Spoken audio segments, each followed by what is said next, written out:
Hola, ¿qué tal? ¿Cómo están, queridos amigos? Bienvenidos a Proyecto Apocalipsis, bienvenidos a este nuevo capítulo, esta nueva semana, donde vamos a seguir recorriendo las hojas de las Sagradas Escrituras en este camino que comenzamos hace algunos meses desde Génesis 1 y hoy ya nos toca estudiar juntos los capítulos 16 y 17 del libro de Éxodo, ¿no? Una historia apasionante que venimos siguiendo, la salida del pueblo de Israel de Egipto, ¿no? Por la mano poderosa de Dios. El capítulo de hoy se titula Pan del cielo, agua y espada, ¿no? Pan del cielo, agua y espada. Y tiene una fuerte connotación espiritual, ¿no? Más allá de hechos concretos que ocurrieron allí en el desierto, que vamos a leer ahora en instantes nada más, tiene una fuerte connotación espiritual el capítulo que vamos a ver hoy y tiene varios tips interesantes, muy importantes, que nosotros podemos tener en cuenta a la hora de mejorar nuestra relación con Dios, a la hora de mejorar nuestra comunicación, nuestra comunión con Dios, nuestra búsqueda de Dios. Por eso les recomiendo mucho el capítulo o los capítulos que vamos a considerar en el día de hoy. Vamos a comenzar nuestra lectura y nuestro estudio entonces con el capítulo 16 del libro de Éxodo.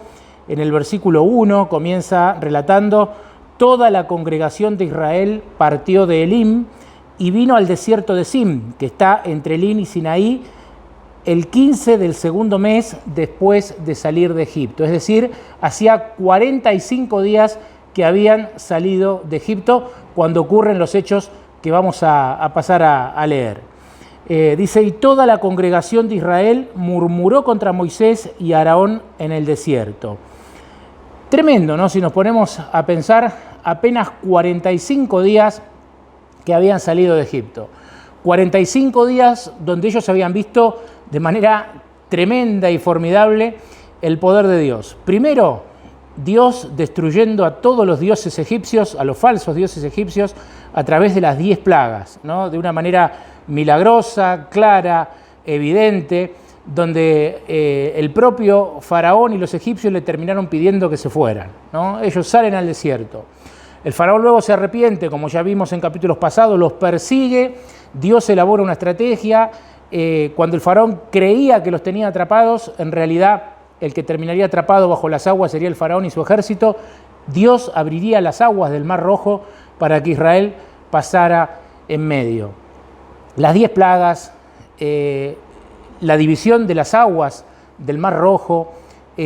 Sin embargo, 45 días después estaban murmurando, ¿no? Estaban quejándose contra Moisés y contra Aarón. Y en el versículo 3 dice que dijeron los israelitas: ojalá hubiésemos muerto por mano del Señor en Egipto, cuando nos sentábamos ante las ollas de carne, cuando comíamos pan en hartura. Ustedes nos han sacado a este desierto para matar de hambre a toda esta multitud. Esa era la acusación, ¿no?, de los israelitas, de los hebreos, a Moisés y a Aarón. Como dijimos, apenas 45 días de las plagas, a menos días todavía de la división de las aguas del Mar Rojo. A la vista de ellos estaba la nube, porque como estudiamos algunos capítulos pasados, estaba esa nube de día y esa columna de fuego de noche, desde donde se manifestaba la presencia de Dios ahí en el campamento. A pesar de todas esas evidencias del poder de Dios, de la presencia de Dios, ¿no?, del sustento por parte de Dios, que en el último capítulo vimos, los había sustentado allí con 12 pozos de agua, con 70 palmeras allí en el medio del desierto. A pesar de toda esa evidencia, ahí estaba el pueblo, murmurando, quejándose, con una memoria. Cuando leía esto, digo, esta gente tenía memoria selectiva, pero de lo malo, ¿no? Y qué interesante que a veces nosotros también, ¿no?, solemos tener memoria selectiva de lo malo. Es decir, nos acordamos de lo malo, nos acordamos de las dificultades, nos acordamos de las penurias, pero no nos acordamos de la providencia de Dios de la misma manera, ¿no? O tal vez no nos acordamos de todo lo que Dios hace y ha venido haciendo a lo largo de nuestra vida. ¿Por qué digo memoria selectiva para lo malo? Porque ¿qué se acordaban los israelitas aquí? Se acordaban que cuando estaban en Egipto tenían ollas de carne, pero no se acordaban que cuando estaban en Egipto eran esclavos. No se acordaban que cuando estaban en Egipto recibían latigazos. No se acordaban que cuando estaban en Egipto eran cautivos, eran propiedad de alguien y no tenían derecho a un montón de cosas. No se acordaban que no tenían derecho a soñar, ¿no? A soñar con ser algún día una nación grande, con poder vivir en paz, en libertad. No se acordaban de eso, solamente en este momento se acordaban de las ollas de carne. Por eso digo memoria selectiva para lo que no convenía, ¿no? Y ojalá que nosotros no practiquemos esta misma actitud, ¿no? De tener memoria selectiva para acordarnos de algunas cosas y de otras cosas que serían más convenientes para nuestra vida espiritual, quizás no nos acordamos. Continúo leyendo el relato. En el versículo 4 dice: el Señor dijo a Moisés, les haré llover pan del cielo, ¿no? Ahí Dios, que todo lo ve y que estaba ahí, ¿no? Su presencia en medio del campamento, lo llama a Moisés y en otras palabras le dice: no te preocupes, acá está la solución, ¿no? Entonces Dios le dice a Moisés: les haré llover pan del cielo, ¿no? Por eso decía, así comienza el título, ¿no? Del tema de hoy, pan del cielo. Y el pueblo saldrá diariamente y juntará la porción para cada día, para que yo lo pruebe si anda en mi ley o no. Dios le podía haber dado el pan, o le podría haber dado provisiones para un mes, para 2 meses, para un año, pero Dios dijo: le voy a dar diariamente para probar si realmente andan en mi ley o no, ¿no?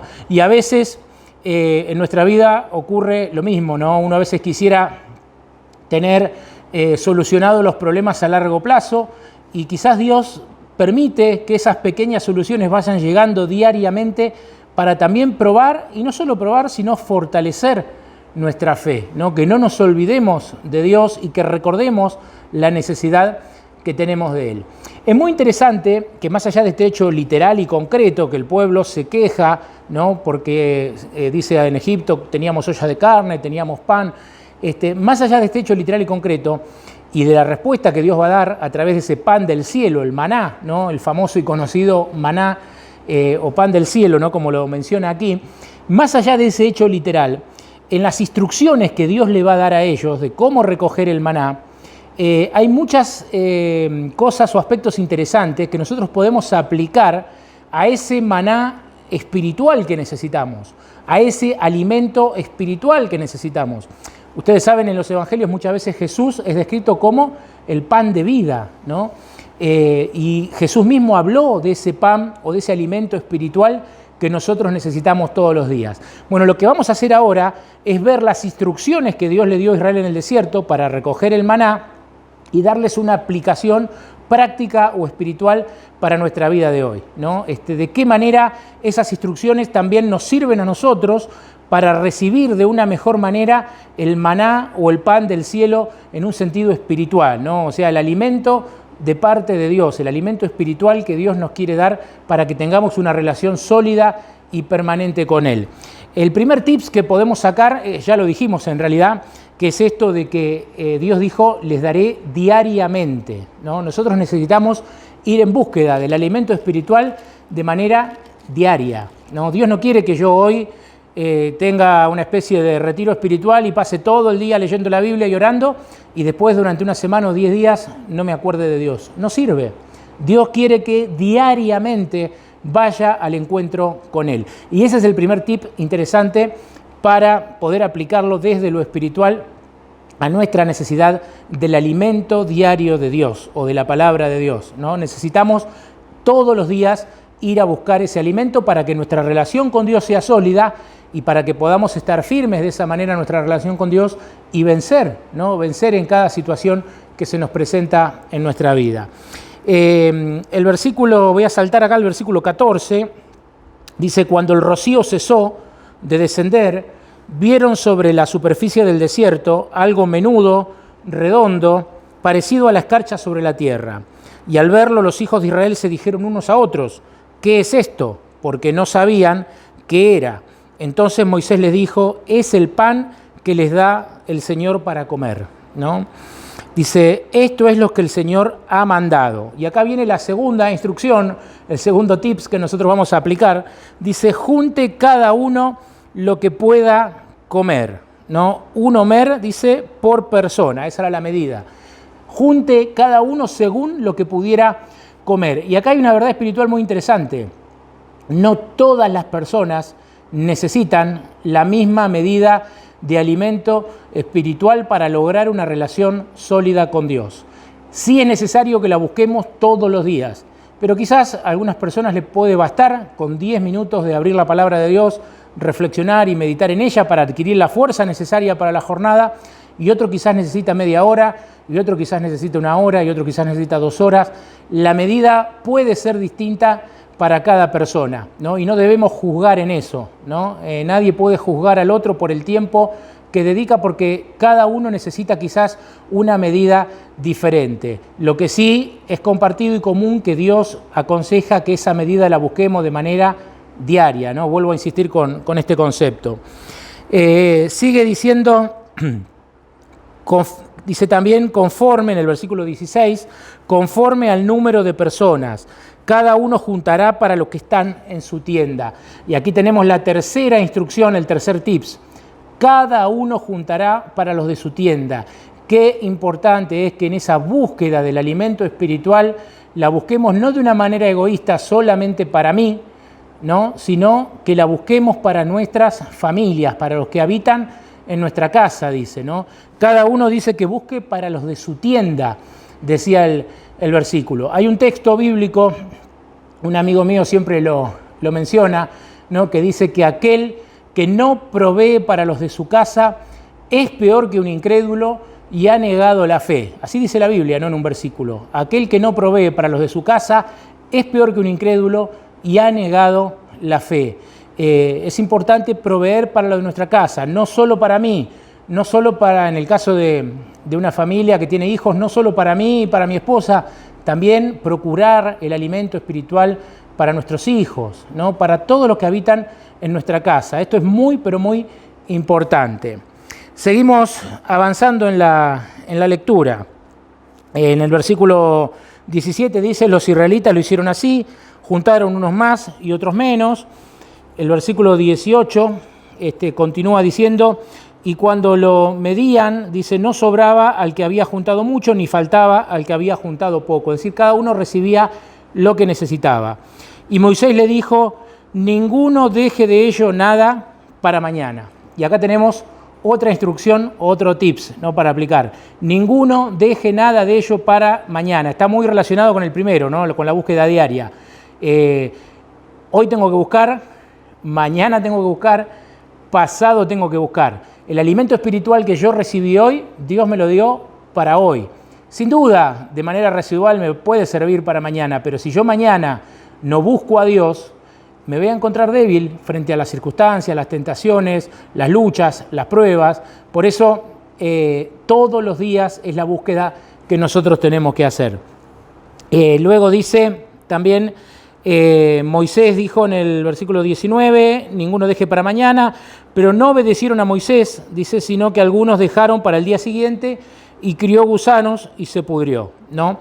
El versículo 21 dice, cada mañana cada uno juntaba lo que podía comer y cuando el sol calentaba se derretía. Acá tenemos otra instrucción u otro tips. Hay que juntar antes de que el sol caliente y derrita, ¿no? Por eso siempre cuando uno comienza una búsqueda de Dios y lo hace fundamentalmente a través de la oración, a través del estudio de la Biblia, siempre se recomienda y se destaca la importancia de hacerlo en las primeras horas del día a la mañana.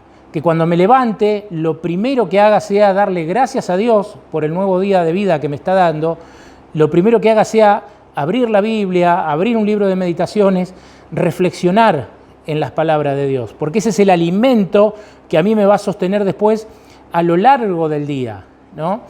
Por eso la recomendación es en las primeras horas, antes que el sol salga y lo derrita, ¿no? Y acá podemos usar simbólicamente la figura del sol y decir, no sé, antes de que tenga que ir a hacer las compras, antes de que me tenga que ir a trabajar, antes de que tenga que preparar a los chicos para ir a la escuela, antes de que me llame mi jefe por alguna situación, antes de que salga el sol. Lo primero, buscar a Dios en comunión, buscarlo en su palabra, buscarlo en oración y de esa manera anticiparnos y tener y no perdernos el privilegio de recibir ese alimento espiritual que necesitamos. Finalmente, la última instrucción que aquí les va a dar para el maná y que nosotros lo estamos aplicando espiritualmente está a partir del versículo 23. Dice, Moisés respondió, esto es lo que ha dicho el Señor, mañana es el santo sábado, el reposo consagrado al Señor. Lo que tengan que cocer, cuézanlo hoy, y hiervan lo que tengan que hervir, y todo lo que les sobre, guárdenlo para mañana. Y ellos lo guardaron hasta el día siguiente, como Moisés había mandado, y no se pudrió ni se agusanó. Entonces les dijo Moisés, cómanlo hoy, porque hoy es el sábado del Señor. Hoy no hallarán en el campo. En los 6 días lo juntarán, pero el 7º día es sábado, en él no se hallará. Ya en el Génesis habíamos visto, ¿no? en el capítulo 2, que Dios establecía el día sábado como un día especial, ¿no? Como un día apartado para tener una comunión especial con Él, para abstraerse de las acciones diarias, de lo que uno hace todos los días y dedicar ese día a Dios de manera especial. Quizás, yo siempre el ejemplo que doy, como los novios, ¿no? Que en la semana se ven un ratito, pero el fin de semana aprovechan a estar juntos todo el día, ¿no? Bueno, esto podríamos utilizarlo como un ejemplo, ¿no? El sábado era el día que Dios, allí en el Génesis, en el Edén mismo, aparta y santifica para tener una relación especial con las personas. Y acá, fíjense que todavía no llegamos al capítulo 20 de Éxodo, donde Dios recién da los 10 mandamientos, todavía no había dado los mandamientos, pero cómo esta ley ya estaba presente, ¿no? O esta institución que Dios había establecido allí en el Génesis ya está presente aquí también, y les había dicho primero, no dejen para mañana porque se va a pudrir, pero el viernes ocurrió un milagro, el viernes tenían que juntar doble y no se pudría, lo podían guardar y entonces el sábado no tenían necesidad de salir a juntar, sino que ya tenían el alimento preparado. ¿Cómo podemos aplicar esto? ¿No? Y esto lo podríamos aplicar de distintas formas, depende de la situación quizás de cada uno, ¿no? de nuestros oyentes. Si tú eres un oyente que concurre a alguna iglesia y se congrega, quizás la aplicación que nosotros podríamos hacer acá es que no alcanza con ir una vez por semana a la iglesia a buscar el alimento espiritual, sino que el alimento espiritual lo tenemos que buscar todos los días. La comunión con Dios no se va a la iglesia una vez por semana a buscar comunión con Dios. La comunión con Dios se busca todos los días de nuestra vida y en la semana, la vez a la semana que vamos a la iglesia, como aquí en este caso, el sábado, es para compartir, ¿no? Es para compartir el alimento con otros y no para andar buscándolo desesperadamente, ¿no? Esa es una aplicación. Si quizás eres un oyente que no se congrega en una iglesia, de todas maneras desde acá te aconsejamos de que sí lo hagas, ¿no? Porque como vamos a ver al final, es importante la asociación con otros creyentes, ¿no? No es lo mismo ser un creyente aislado que estar asociados con otros creyentes. Pero esto voy a hablar un poquito al final del tema. Pero bueno, si eres quizás un oyente que no concurre a una iglesia, de todas maneras es importante que si lo haces en tu casa, haya un día en el cual puedas disfrutar de todo lo que estuviste leyendo y aprendiendo durante la semana, ¿no? Que sea un día de contemplación, de meditación, de pensar, ¿no? En toda la semana lo que hemos vivido, lo que hemos aprendido, lo que hemos leído de la Biblia, las oraciones que Dios ha contestado, hacer un parate, hacer un freno, ¿no? Por eso Dios acá en el 6º día les da doble porción y les dice el 7º día no salgan a buscar, ¿no? Voy a avanzar entonces, aquí bueno, creo que son más que interesantes, ¿no? Estos tips que hemos encontrado sobre cómo Dios le dio el maná al pueblo de Israel y cómo nosotros lo podemos aplicar, ¿no? A nuestra vida espiritual, a nuestra búsqueda de relacionarnos con Dios. El capítulo 17, ¿no? Que es el otro que vamos a ver hoy, dice agua de la roca, ¿no? ¿Se acuerdan el título que dijimos al principio?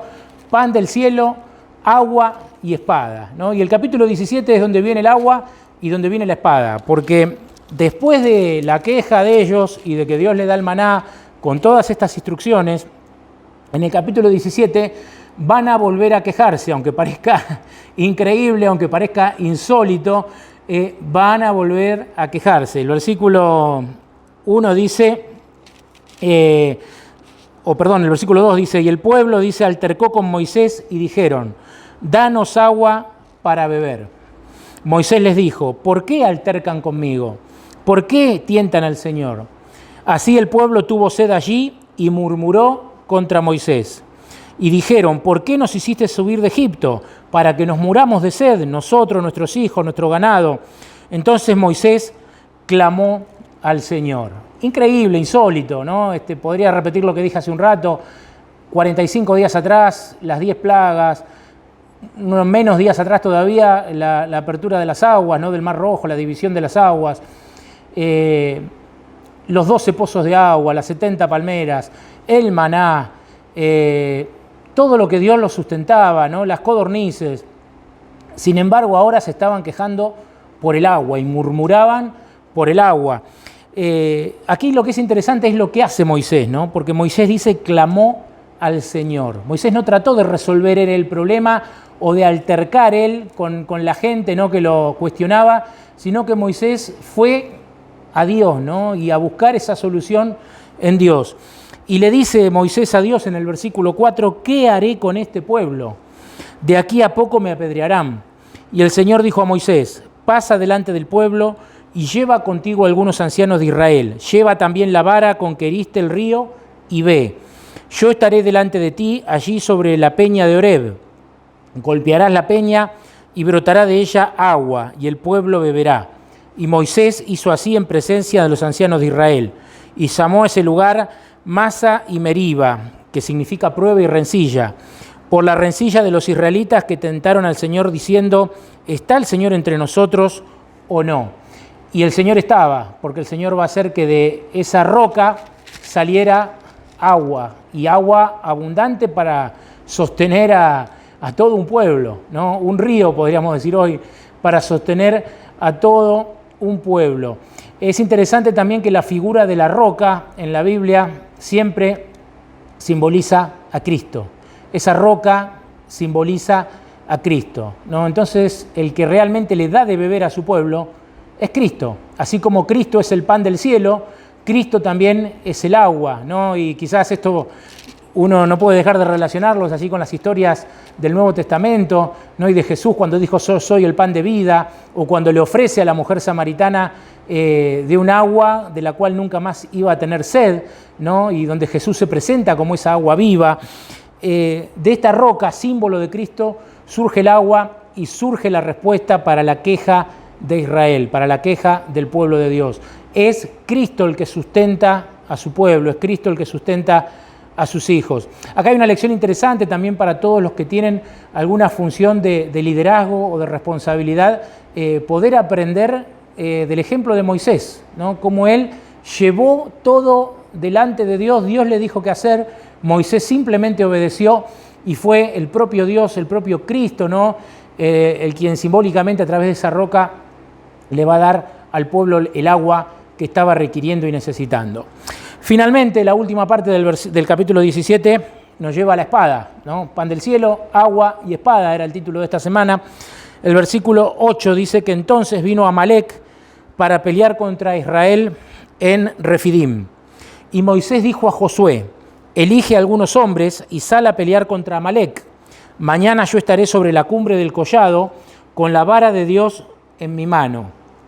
Y Josué hizo como le dijo Moisés, salió a pelear contra Amalec, y Moisés y Aarón y Hur subieron a la cumbre del collado, y cuando Moisés alzaba su mano, Israel prevalecía, cuando la bajaba, prevalecía Amalec. Pero las manos de Moisés se cansaban, por lo que tomaron una piedra y la pusieron debajo de él, y se sentó sobre ella, y Aarón y Hur sostenían sus manos uno a cada lado. Así hubo en sus manos firmeza hasta que se puso el sol. Y Josué deshizo a Amalec y a su pueblo a filo de espada. Interesante, ¿no? Son atacados por este tal Amalec, ¿no? Por el pueblo de los amalecitas. Moisés envía a Josué a la batalla y él se queda desde un lugar alto, ¿no? Mirando y contemplando allí la escena de la batalla y levantando, dice, sus manos. Mientras las manos de Moisés se levantaban, el pueblo de Israel prevalecía. Cuando sus manos decaían, parecían prevalecer las fuerzas de Amalec, ¿no? Por un momento en la batalla. Entonces los sientan, dice, sobre esa roca y luego los dos que lo acompañaban le sostenían las manos y de esa manera prevaleció Israel. Y acá más allá de la literalidad del relato, nuevamente el símbolo es lo interesante para nosotros y lo que vamos a aplicar en el final del capítulo de hoy. Otra vez aparece la piedra, la roca, ¿no? Y aparecen dos manos de amigos sosteniendo las manos de Moisés. Y reflexionaba en esto, ¿no? Si la roca siempre en la Biblia es símbolo de Cristo, ¿cómo pudo prevalecer Moisés? ¿Cómo pudo prevalecer el pueblo de Israel, que no estaba acostumbrado a la guerra, ante este pueblo, ¿no?, de los amalecitas, que sí eran guerreros y sí estaban acostumbrados a la guerra? ¿Cómo hicieron para vencerlos? Bueno, sentados sobre la roca, podríamos decir de una manera simbólica o con la aplicación espiritual, sentado sobre Cristo y con dos amigos, con dos compañeros de fe y de batalla sosteniéndole las manos. Por eso hace un ratito le decía que si quizás no se congrega alguno de ustedes, ¿no?, en alguna iglesia, esa es la importancia de poder congregarse, de poder sostenernos las manos en la batalla, ¿no? No es lo mismo tener que enfrentar solo que tener otras personas que comparten quizás la misma fe en Dios y poder enfrentar situaciones juntos, poder orar juntos, poder estudiar la palabra de Dios juntos. ¿Cómo se ganan entonces las batallas espirituales de la vida? Se ganan descansando sobre Cristo, ¿no?, como hizo Moisés, descansando sobre la roca y asociados con otros hombres de fe, ¿no?, que nos puedan sostener las manos en los momentos en que quizás decaemos. Esa creo que es la gran lección espiritual que nosotros podemos sacar en esta última parte del capítulo 17. ¿Quieres vencer en tus batallas espirituales? ¿Quieres vencer a ese enemigo al cual no puedes doblegar? Descansa sobre Cristo y busca a otros creyentes en los cuales tener apoyo. Es, sin dudas, la mejor estrategia que nosotros podemos seguir para lograr esa victoria espiritual que quizás estamos buscando en nuestra vida y que hasta ahora no hemos logrado alcanzar. Que Dios los bendiga, que tengan una muy bonita semana. Gracias, como siempre, por compartir el video. Es muy importante para nosotros que ustedes puedan compartir estos videos, que puedan dar un like, un me gusta, que puedan suscribirse de manera gratuita. Todo eso nos ayuda a que este mensaje llegue a mayor cantidad de personas, ¿no? Que este mensaje de la palabra de Dios pueda expandirse y llegar a mayor cantidad de personas. Muchísimas gracias, que Dios los bendiga y los esperamos la semana que viene para un nuevo y apasionante estudio de la palabra de Dios.